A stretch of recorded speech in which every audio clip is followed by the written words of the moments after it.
What's going on, guys? MariK here, and with the Star Wars Battlefront collection less than 2 weeks away, I thought this would be a good time to discuss map strategies. For those of you who haven't had the chance to play the original Battlefront online or haven't played since the original servers were shut down. So in these videos, we'll be taking a look at the layouts to each map and going over different strategies that you can take for each of the various factions.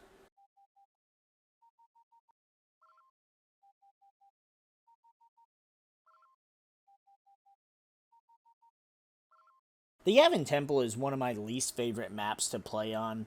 It has a really awkward, sloped shape to the map, and it just feels really awkward to play on it. If you're playing as the Empire and the droids, you have the bottom of the hill with the overlook, the fountain, and the viaduct. And if you're playing as the clones and the rebels, you've got the temple, the dry pool, and the altar. The only neutral command post is in the very center at the forest ruins, which it's a really difficult command post to try and take. But this map just altogether feels really one-sided depending on which faction you're playing on. It's not a map that I usually enjoy playing, but depending on which command post you start at and which command posts you attempt to take, it can be a decent map to play on. The first and best strategy for this map, in my opinion, is grabbing a pilot, hopping into an ATSD, and just walking it right off the hill. The reason for taking it down this particular path is that you could walk it across the bridge, but it seems like the ATSD gets stuck on a lot of shit on this map, and when it comes to using the ATSD, you definitely can't take it to the left side of the map. It cannot walk across the concrete steps that are placed throughout this map, so you're kind of forced to have to go to the opposite side of the map. So it's going to take you a minute to walk around and get to, getting to see any kind of action whatsoever. But once you do, then you can start having some fun and start killing some rebels. You're pretty much going to walk past the viaduct and go all the way up to the dry pool, and you can kind of just sit here and wipe out all their forces. You can spawn kill from here. You can hold it down until your allies are able to get up here and take it. The walker is definitely a fun option and makes this map more tolerable, but holy crap, this map is just, it's so frustrating to play on.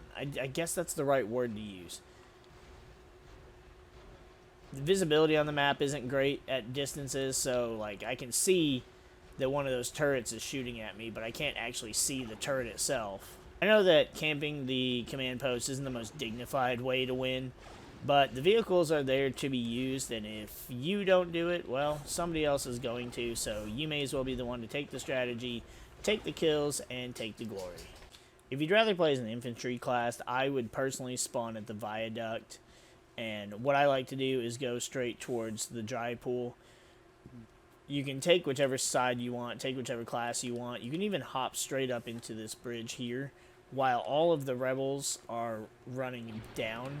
Oh, well, I thought they were according to the fucking mini-map.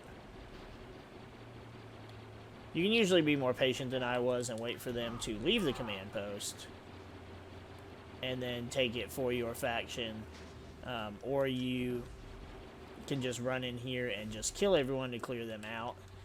It's a simple enough command post to take as long as there's not too many enemies. If you wish to take a more aggressive approach, you can go from the dry pool and just head straight up to the temple and attempt to take it. It is a difficult command post to take because of the position and the sheer number of rebels that spawn out of it. Definitely not a command post for the faint of heart, as we're still struggling just to get inside the command post. And once you're inside, it doesn't get any easier. The alternative option would be to head straight towards the forest ruins and scoop up that neutral command post for your faction. It's not the easiest thing to do, especially because the enemy faction, the rebels and the droids, will have the high ground, and it's hard to stay in the command post enough to be taking command of it, but also to get yourself in some decent cover as to not get completely blasted before you even have it. When playing as the clones and the droids, you have the option to go towards that neutral command post. I usually like to play extra dangerously for whatever reason and head straight for the viaduct.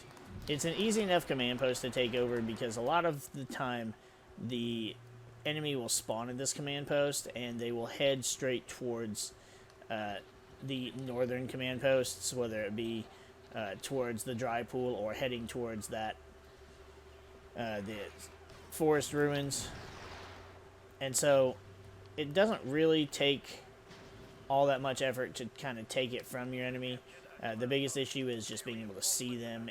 One of the better strategies to playing as the Republic and the Rebels is heading straight for the neutral command post. Taking this command post grants you another command post and kind of gives you the option of pushing the enemy faction back. However, as you can see on the minimap, they are gunning straight for this command post as they usually do.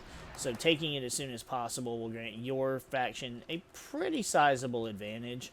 However, this is going to be a difficult command post to keep from the enemy faction because not only is it constantly under attack, but it's also hard as hell to see where the enemies are due to the foliage.